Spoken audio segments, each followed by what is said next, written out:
In this video, we're talking about 5 limiting beliefs around money and how they could be holding you back from living the life that you deserve. Mm. um, yeah, that's what this is about. We're going to talk about, I'm going to share some of my experiences overcoming these money blocks or dealing with these money blocks, because there are many different ways to make money, right? But the thing is, none of those ways are going to make sense to you or are going to work for you if you don't address some of the internal issues that you might have with money. Now, everyone has some type of issues. It doesn't matter where you are in the spectrum. So it's not like rich people are immune. A lot of times they might be experiencing the same, like take scarcity, for example, right? You can experience scarcity with no money in your account, or you can experience scarcity with $1 million in your account, right? The emotional component is really what's most important, right? Because if you can have peace of mind, you can feel rich and abundant with no money in your account, and you can feel absolutely, wretched and poor with a lot. So it's the inner state that is more important, because if you can control that inner state, or if you can manage that inner state, then the external has to kind of align. The external has to align with you, not the other way around, right? So the other way around would be, oh man, my bank account's on zero. I must be like worthless, right? But the reverse of that is like, oh no, it doesn't matter what I'm seeing. I know the value that I have and that I carry, and I know what I'm capable of.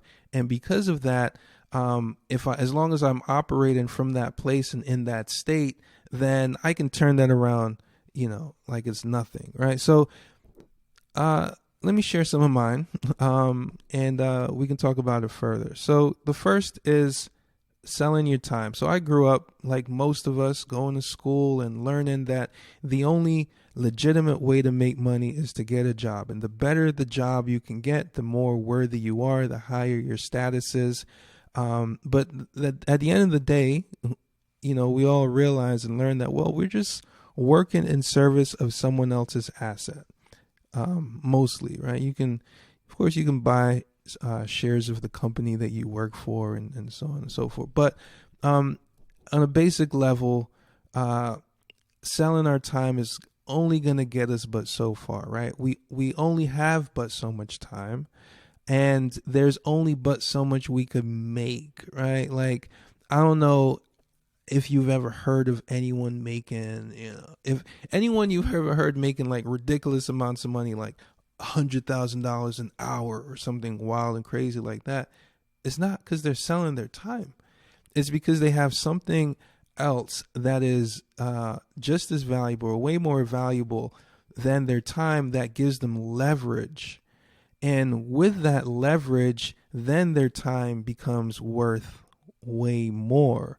So the goal is not to look for another job. The goal is not to get more credentials, to make more. The goal is to create assets of our own that we could then work in service of, right? So work to create our own assets, work to build our own assets, so we don't got to sell the time, the limited time that we have here on the earth, the time that we want to spend living the life we deserve.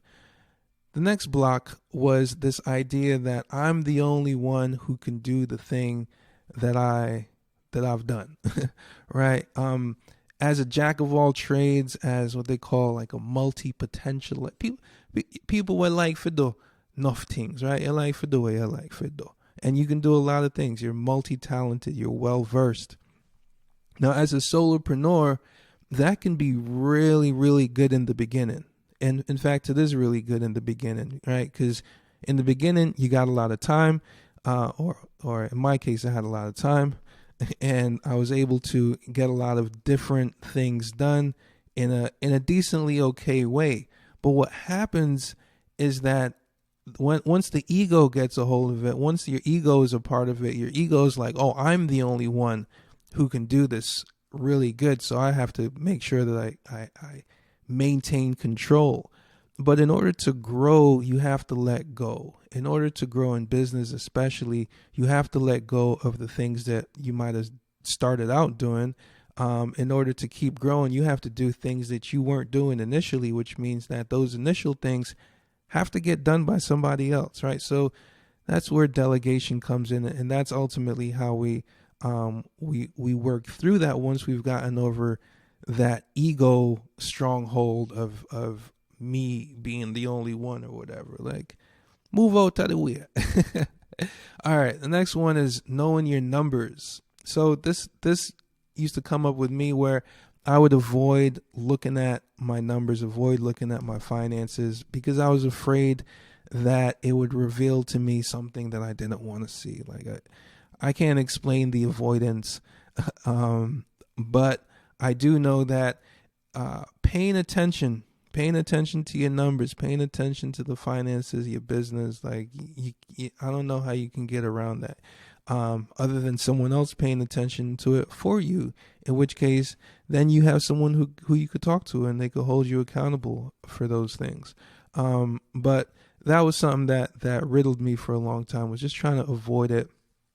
And actually I think simultaneously figuring out how to make more money, sometimes, that's what you need to kind of get the confidence to pay attention to the money that you just made. So anyway, let's move on. The other thing that used to come up for me a lot is like, I'm not one of those people, right? So looking out at the world, at people with money and whatever characteristics they have, or saying to yourself, well, I don't want to have, I'm not that, right? And I think it's important to remember that money is just an amplifier. So, someone who is a-hole with no money, maybe they just become more of an a-hole with money, right? Someone who is inspiring with no money, maybe they become even more inspiring with money. Someone who is, mean and stingy with no money, well, they become mean and stingy with, but like that, don't let that be the thing that you're holding as like, rich people are bad, and so I don't want to be a rich person because they're bad. Like you don't want to end up in that type of loop, right? And so the reframe for that is to remember that, hey, there are rich people who are actually more like you than you probably realize. It's just that they don't share the mindset you have, and they've had different experiences and so on and so forth. But as humans, as people who have common values and so forth, like, there are people like you with money, and it's not a I'm not like those people thing. It's I'm like myself, and I'm not gonna let that stand in the way. All right, the last one is this feeling of never enough. Either there never being enough, never having enough, never good enough, like whatever that is that has you feeling like not worthy. I remember before I started my business, I woke up one morning broke, and a friend of mine was like, yo, what are you gonna do? And I was just telling him, like, man, I feel like I haven't accomplished anything. You know what I'm saying? Like, I've done all this stuff. I've gone to college. I've got these degrees. I've worked in corporate America. I've done these creative projects, but I haven't done anything for myself. Like, I haven't done enough for me. And I think it's important to figure out what's going to be enough for you, and then get enough of it so that you can figure that out, right? But if you let it be indefinite, if you don't put a stop on it, then it will never be enough, right? So, like, for example, let's say with the money goal, right? What is enough money for you to feel how you want to feel? Like, do you know what that is? It's not just, oh, I want to make more money. It's like, how much money will be enough? And then once you get to that enough, you can then reevaluate and say, okay, do I want to make more? Or like, what do I want to do now? But you are worthy, you are worthy. But if you're not feeling worthy in the moment, that's okay, because guess what? That's actually where value comes from. That's where value is made, is going from not worthy to worthy. So it's okay to not feel worthy in the beginning, because that, as long as you figure out what is worth enough to you to work for, to work towards, then you're going to get worthy. All right. So hopefully you found this useful. Let me know in the comments. I think, this topic is really, really important, like I said in the beginning of this video, because there are 1,000,001 ways to make money, 1,000,001 ways to grow your business, so many strategies and tactics and all of that type of stuff. But until you address your inner world and what that looks like, your outer world is not going to have a framework to line up with. Peace.